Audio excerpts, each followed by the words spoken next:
क्या है किया हुआ?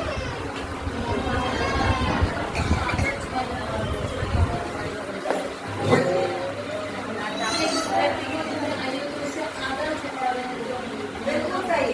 यानी उम्र के अनुसार वजन और ऊंचाई क्या होना चाहिए, है ना? उसका पूरा चार्ट दिया हुआ है। हम आप कोई भी ऐसा नहीं है कि हम लोग बड़े हो गए तो हम लोग को नहीं है कि उम्र नहीं है, हाइट के अनुसार में क्या होना चाहिए, ठीक है? उम्र और हाइट हमारे पे भी निर्भर करता है। ऐसा नहीं सिर्फ छोटे बच्चों के लिए कि उम्र और हाइट के उम्र के अनुसार विटामिन और खनिज लवण ये कम मात्रा में जरूरत होती है, बट विटामिन और खनिज लवण लेने से क्या होता है?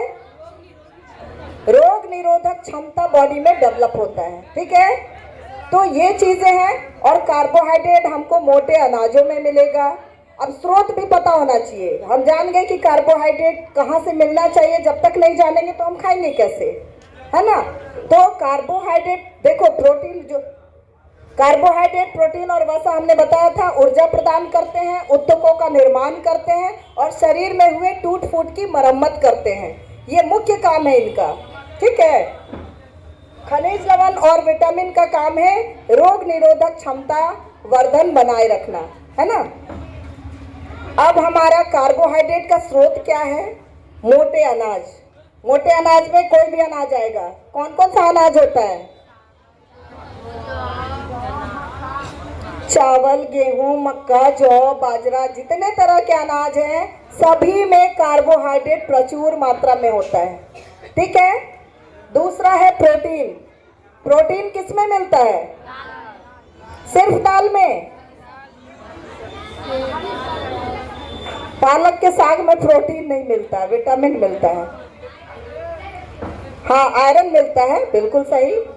प्रोटीन देखो दूध एवं दूध से बनी सभी चीजों में, और दूसरा सभी प्रकार के दालों में। आंगनवाड़ी केंद्र में आप जो THR बांटते हैं, सोयाबीन प्रोटीन का बहुत अच्छा स्रोत है। वो सबसे ज्यादा प्रोटीन सोयाबीन में ही मिलता है, ठीक है? तो ये सोर्स पता होना चाहिए कि हमारा प्रोटीन का सोर्स कौन कौन सा खाद्य पदार्थ है, ठीक है? प्रोटीन का सबसे अच्छा स्रोत है सभी प्रकार की दालें, सोयाबीन। नहीं खिलाए तो इसमें दुष्प्रभाव भी दिखाया गया है कि अगर ऐसा नहीं करेंगे तो क्या दुष्परिणाम होंगे। पहला क्या था? बच्चा कम वजन का हो जाएगा, है ना? अल्प वजन। दूसरा, गंभीर कुपोषण का शिकार हो जाएगा। बच्चा नाटापन का शिकार हो जाएगा। बच्चों का शारीरिक जो विकास है वो रुक जाएगा। मानसिक विकास अवरुद्ध हो जाएगा, ठीक है? तो इसीलिए दिखाया गया है कि छोटे बच्चों पे, जो हमारे नवजात बच्चे हैं, जन्म से लेकर जो हमारे 2 से 3 साल तक के बच्चे हैं, उनके पोषण पे अगर हम जब तक विशेष ध्यान नहीं देंगे तो उसके क्या दुष्परिणाम हो सकते हैं, इस वीडियो के माध्यम से बताया गया है ना? जब हम बहुत कुछ पढ़ते हैं तो कुछ नहीं समझ में आता, ठीक है? जब हम सामने कुछ देखते हैं तो ज्यादा समझते हैं, है ना? वीडियो दिखाने का एकमात्र यही लक्ष्य है हमारा कि आप वीडियो के माध्यम से देखिए कि शुरुआत में बच्चों को कैसे हम, जब बच्चा जन्म लेता है तो जरूरी नहीं कि सारा बच्चा स्वस्थ ही पैदा हो, है ना? बहुत सारे बच्चे अल्प वजन के, तीव्र कुपोषण के शिकार होते हैं शुरुआती दौर से ही। कोई बच्चा 7 माह में हो जाता है, कोई 8 माह में हो जाता है। ऐसे बच्चों को हॉस्पिटल में एक्यूबरेटर, जिसको बोला जाता है ऑक्सीजन एक्यूबरेटर में रखा जाता है, ठीक है? कहीं कहीं घर में भी अगर अच्छे बच्चे पैदा होते हैं तो उसको कंगारू मदर केयर दिया जाता है, हॉस्पिटल में भी और घर में भी। किसी को पता है क्या कंगारू मदर केयर क्या होता है किसी को पता? ये कंगारू मदर केयर नाम क्यों पड़ा, कोई बता सकते हैं? देखो, कंगारू ऑस्ट्रेलिया का एक पशु है, ठीक है? जहाँ पे वो जो पशु है वो हमेशा अपने बच्चे को समय से पहले जन्म देता है, ठीक है? और जब समय से पहले बच्चे को जन्म दे देता है तो उसके पेट में एक थैली होती है, आउटर लेयर, ठीक है? क्योंकि समय से पहले जन्म हो जाने के कारण बच्चे का संपूर्ण विकास नहीं हो पाता, ठीक है। तो कंगारू अपने बच्चे को अपने पेट के थाली में रखती है तब तक जब तक उसका पूर्ण विकास नहीं हो जाता। जैसे ही उसका पूर्ण विकास हो जाता है वो खुद ब खुद थाली से बाहर आती है और नॉर्मल जो एक्टिविटी है वो करती है। सेम उसी को ध्यान में रखते हुए, ठीक है, महिलाओं के संदर्भ में और बच्चों के संदर्भ में भी कंगारू मदर केयर का इस्तेमाल किया जाने लगा। ये तब किया जाता है जब बच्चा जन्म लेते ही काफी कम वजन का होता हो या समय से पहले बच्चा जन्म ले लिया हो, ठीक है। तो कमजोर बच्चों के लिए कंगारू मदर केयर का इस्तेमाल किया जाता है। ऐसी अवस्था में क्या किया जाता है, कोई जरूरी नहीं है कि सिर्फ माँ को ही कंगारू मदर केयर माँ से ही कराया जाए। बच्चे के कोई भी गार्जियन, दादी, दादा, पिता, माँ की बुआ, चाची, नानी, कोई भी फैमिली मेंबर बच्चे को कंगारू मदर केयर दे सकता है, ठीक है। मान लिया माँ बहुत कमजोर है, बैठने की अवस्था में नहीं है, ठीक है, तो क्या माँ से कंगारू मदर केयर करवाया जा सकता है? नहीं, कब तक नहीं कराया जा सकता, जब तक वो स्वस्थ न हो जाए। तो ऐसी अवस्था में तो बच्चे को कंगारू मदर केयर कराना है, तो फिर हमको क्या करना होगा, घर के ऐसे मेंबर जो फ्री हो, ये नहीं कि हर आधे घंटे पे आदमी बदलते जाओ, आधा घंटा के लिए दादी बन गई तो आधा घंटा के लिए चाची बन गई तो आधा घंटा के लिए पिताजी बन गया, ऐसा नहीं। जो फ्री हो, ठीक है, जो पूर्ण रूप से फ्री हो, जो सिर्फ बच्चों पे ध्यान दे सके, वैसे व्यक्ति का चयन करना है कंगारू मदर केयर के लिए, ठीक है।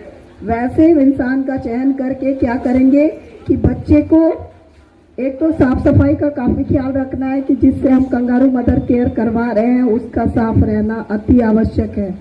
क्योंकि संक्रमण, क्योंकि बच्चा कम वजन का है, समय से पहले हो चुका है, तो बच्चे में संक्रमण लगने की काफी संभावना हो जाती है ना। तो उसके लिए स्वच्छता का बहुत ख्याल रखना जरूरी है। तो कंगारू मदर केयर में हम क्या करेंगे कि जिस व्यक्ति या जिस महिला या पुरुष से कंगारू मदर केयर दिलाना है, पहले उसके पूरी साफ सफाई की व्यवस्था रखनी होगी। बच्चे को हाथ धो के छूना है, साफ कपड़ा पहनना है और अपने चेस्ट से, अपना जो चेस्ट है, चेस्ट से आपका स्किन और बच्चे का जो सामने का फ्रंट का स्किन है वो टच होना चाहिए। यानी आपके स्किन पे कोई कपड़ा ना हो और बच्चा भी बिल्कुल सामने से कोई कपड़ा ना हो, उसका स्किन आपकी स्किन से टच हो, इस तरह से गले में लगा के और सामने से पूरा कपड़ा बच्चे को लपेट के बांध देना है और ऊपर से उस इंसान को किसी गर्म कपड़े से ढक देना है, ताकि बच्चे का जो टेम्परेचर है, जो पेट में वो टेम्परेचर ले रहा था माँ के गर्भ में, वो टेम्परेचर उसको कंगारू मदर केयर के माध्यम से दे सके। ऐसा जब लगातार किया जाता है, ठीक है, और टाइम टू टाइम माँ का दूध भी बच्चे को देते रहें। जनरली माँ से ही कंगारू मदर केयर कराना ज़्यादा सही होता है, लेकिन विशेष परिस्थिति में अगर माँ काफ़ी कमज़ोर है तो माँ कंगारू मदर केयर नहीं दे पाएगी। ऐसी स्थिति में बच्चे के पिता या दादी, ठीक है, इसका ही चयन करना बेहतर होता है, क्योंकि उनका इमोशन अटैचमेंट ज़्यादा होता है बच्चे से, है ना। तो जो ज़्यादा इमोशनली अटैच रहेगा वही बच्चे का ख्याल अच्छे से रखेगा, है ना। तो कंगारू मदर केयर के माध्यम से बच्चे को लगातार हम जो अवधि तक उसको रहना चाहिए था गर्भ में, उतने अवधि तक हम उसको कंगारू मदर केयर देंगे। फिर देखेंगे कि बच्चे में प्रोग्रेस हो रहा है, ठीक है। कमजोर था बच्चा, अब धीरे धीरे बच्चे का ग्रोथ सही हो रहा है ना, और बच्चा धीरे धीरे वास्तविक रूप ले लेता है, जैसा सामान्य बच्चा होता है उस तरह का। तो इस वीडियो में भी दिखाया गया कि जो नर्स थी, वो जो मदर जिसे बच्चे का जन्म दिया, बच्चे को उसके चेस्ट से लगा के दूध पिलाने में सहायता कर रही थी। उसके बाद बच्चे को नॉर्मल डाइट जो 6 माह से ऊपर ही आहार दिया जाता है, उसके बारे में दिखाया गया कि अगर हम ऐसा न करें तो बच्चा नाटापन, बौनापन, कम वजन, दुबलापन, गंभीर कुपोषित या कुपोषण का शिकार हो सकता है ना।